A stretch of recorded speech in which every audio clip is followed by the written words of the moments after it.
ইয়া রাসূলুল্লাহ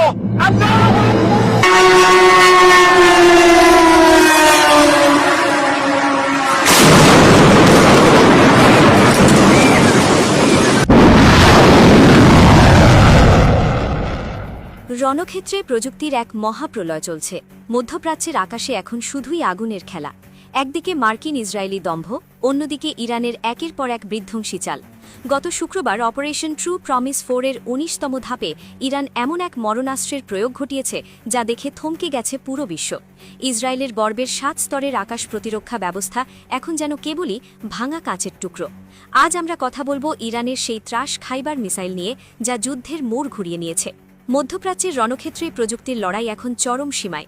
গত কয়েক দশক ধরে যে ইসরায়েলি সামরিক শ্রেষ্ঠত্বের গল্প আমরা শুনে এসেছি, তাকে এক নিমিষে ধুলোয় মিশিয়ে দিয়েছে তেহরান। মার্কিন প্রযুক্তির শক্তিতে বলিয়ান ইসরায়েলি জোটকে এবার সরাসরি চ্যালেঞ্জ ছুড়ে দিয়েছে ইরান।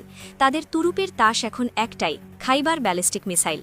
এই বিশেষ অভিযানের কোড নেম ছিল ইয়া হাসান ইবনে আলী। ১ টন ওজনের বিধ্বংসী ওয়ারহেড নিয়ে খাইবার মিসাইলগুলো সরাসরি আছড়ে পড়েছে তেল আবিবের হৃৎপিণ্ডে। ইরালির দাবি, তাদের এই নিখুঁত নিশানায় লণ্ডভণ্ড হয়ে গেছে বেন গুরিয়ন বিমানবন্দর এবং ইসরায়েলি বিমান বাহিনীর অতি গুরুত্বপূর্ণ ২৭তম স্কোয়াড্রন ঘাঁটি। যে আকাশকে ইসরায়েল দুর্ভেদ্য মনে করত, সেই আকাশই এখন তাদের জন্য আতঙ্কের নাম। হামলার তেজ কেবল ইসরায়েলেই সীমাবদ্ধ থাকেনি। অভিযানের ১৮তম ধাপে বাহরাইন, সংযুক্ত আরব আমিরাত এবং কুয়েতের অন্তত ২০টি মার্কিন ঘাঁটিতে সফল হামলা চালিয়েছে ইরান। ইরানি গোয়েন্দাদের চাঞ্চল্যকর দাবি, প্রাণভয়ে মার্কিন সেনারা এখন ঘাঁটি ছেড়ে বেসামরিক ভবন ও হোটেলে আশ্রয় নিতে বাধ্য হচ্ছে। সুপার পাওয়ার আমেরিকার দাপট যেন ইরানি প্রযুক্তির সামনে আজ ম্লান। ২০২৩ সালে উন্মোচিত হওয়া এই মাঝারি পাল্লার খাইবার ব্যালিস্টিক মিসাইলটি কেন এত ভয়ঙ্কর? এর উত্তর লুকিয়ে আছে এক অবিশ্বাস্য গতিতে।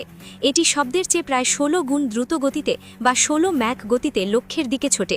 প্রথাগত রাডার বা ইন্টারসেপ্টর মিসাইলগুলোর পক্ষে এই গতি শনাক্ত করা বা মাঝপথে একে থামিয়ে দেওয়া প্রায় অসম্ভব এক কল্পনা মাত্র। খাইবার মিসাইলটির পাল্লা ও সক্ষমতা যে কোনো দেশের সামরিক কমান্ডকে ভাবিয়ে তোলার জন্য যথেষ্ট। এটি ৩,০০০ কিলোমিটার দূরের লক্ষ্যবস্তুতে অনায়াসে আঘাত হানতে পারে। এমনকি ২,০০০ কিলোমিটার দূরের কোনো টার্গেটে এটি মাত্র ৩০ মিটারের ব্যবধানে নিখুঁতভাবে আছড়ে পড়তে সক্ষম। ১৩.৫ মিটার লম্বা এই দানবীয় মিসাইলটি ১৮০০ কেজি বিস্ফোরক বহন করতে পারে। সামরিক বিশ্লেষকদের মতে ইসরায়েলের আয়রন ডোম বা ডেভিড স্লিং কেন খাইবারকে থামাতে পারছে না, তার রহস্য এর মাল্টিপল ওয়ারহেড প্রযুক্তিতে। এই মিসাইলটি যখন আকাশ থেকে নিচের দিকে নামতে থাকে, তখন এটি হঠাৎ করেই অনেকগুলো ছোট ছোট ওয়ারহেডে বিভক্ত হয়ে যায়।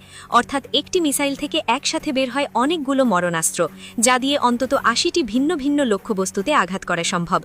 যখন এই বিপুল সংখ্যক প্রজেক্টাইল হাইপারসনিক গতিতে বৃষ্টির মতো ঝরে পড়ে, তখন